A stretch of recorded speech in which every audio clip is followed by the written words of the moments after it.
Hey y'all, what's going on? It is me, Guillotine. Welcome back to another Acies replay. I just faced one of the nastiest strategies I've ever faced in the game, and I thought it would be fun to show it to you.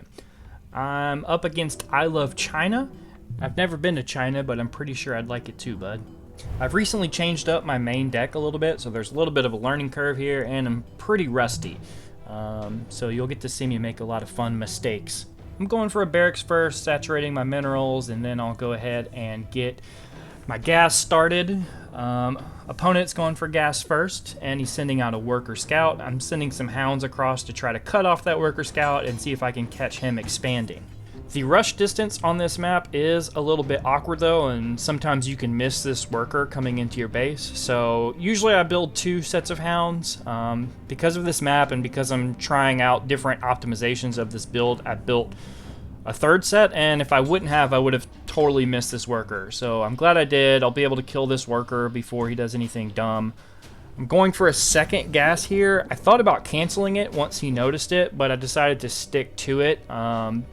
Just because I've swapped out watchtowers for ice towers, and so I'll need the extra gas. I'm gonna have to build more owls. I'm down here. I see he hasn't expanded, at least not into what most people take as their 2nd, so I'm gonna go in and scout. He has though built an ice tower, which is kind of the hard counter for this open that I've been liking, but the norm for ladder over the past several years really hasn't been opening like this, so I'm fine with risking it every now and then. These hounds can die, it's fine. I see that he's invested in double barracks and a tower, so definitely signs of aggression, but with the tower in the mix, I do feel comfortable enough to go ahead and expand, and then I'll start building army behind it. Theoretically, the value from those hounds is to stop a quick expand and get a few worker kills, but since I didn't, the information is just as valuable, and I've got this 3rd set now that I can put in both natural locations just to see if he's going for an expansion. He is building mini dragons and sending them out pretty quickly, and in real time I'm not noticing, but on the replay you can see here he has recall, which just keeps getting buffed even though it's incredibly powerful, and fireball, which is a spell that does probably the most damage in the shortest amount of time. My opponent does have runes that will allow the fireball to be cast more often, and he also does have runes that will allow those mini dragons to heal themselves once they enter in their phase ability. Right here, I was able to force a cancel, so just delaying his expansion a little bit longer, further justifying me going up to 2 bases whenever I did. Even though he's about to come and kill this hound, the delay makes that 25 minerals well worth it.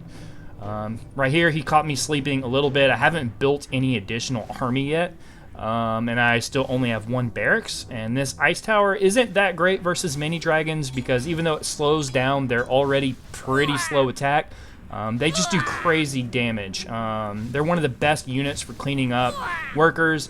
Me being rusty here, I put down a barracks right under the mini dragons and they just sniped it initially, so already I lost 5 workers and 150 minerals from the barracks. I'm finally getting that 2nd one up. I'm going for a 3rd because I've noticed the recall by now, and the strategy with recall has pretty much just been you send in units, they do as much damage as you can in the shortest amount of possible time. You hit recall, it makes those units virtually invincible. Many dragons already have the trance ability, which does make them invincible for a minute, and then they go home, they regroup with reinforcements, and they come back out. So at this point in time, I pretty much know exactly what I'm getting myself into, and I really have to start thinking about how I'm going to survive.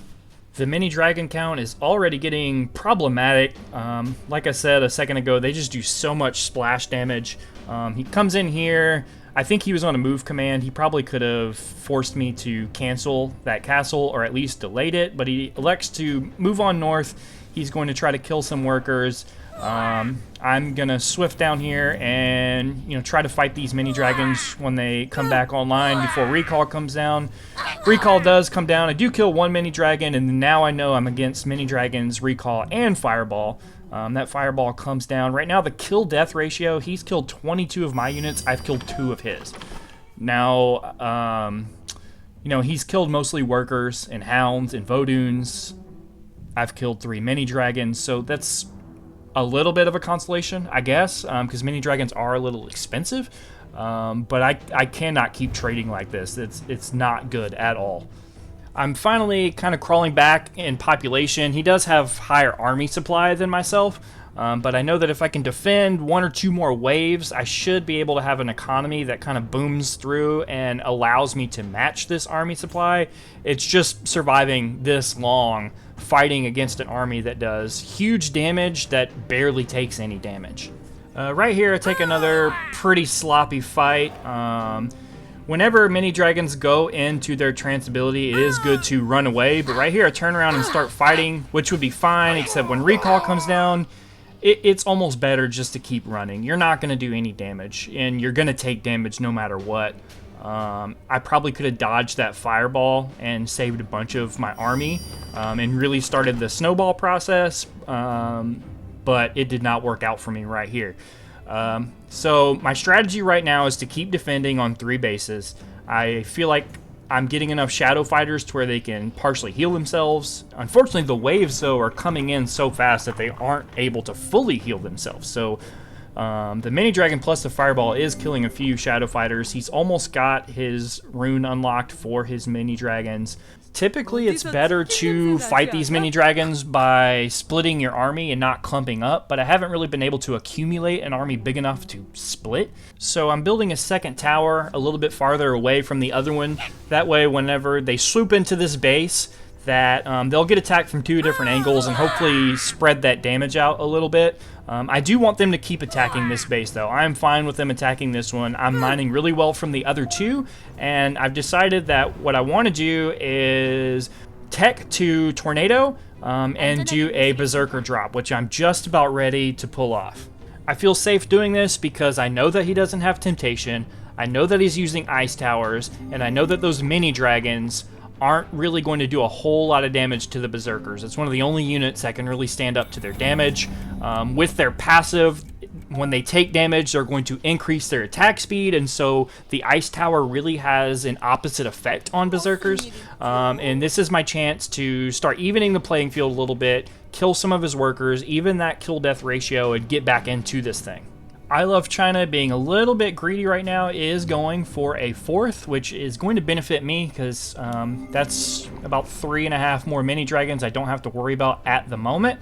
And so I can hopefully catch him at an opportune time right here. And all the data shows that he's in the driver's seat, and it really feels like that for me, and it probably definitely feels like that for him. So here we go with the drop. I'm sending in just a few hounds to try to draw his attention up north, pull those mini dragons that just went home up north, and sneak into these bottom 2 bases. I drop 1 berserker here. My plan's to put another one in the main as soon as he responds to the one in the natural, and then I'm rallying a bunch of hounds and berserkers just outside of the 3rd. I actually don't even know about the 4th yet, and I don't think I really ever did because I know that right now this is my only chance to get into this thing. You can see the kill-death ratio rapidly closing the gap, and once I hit this 3rd right here, I Love China calls GG, and that it was. Thanks for watching, y'all. Later.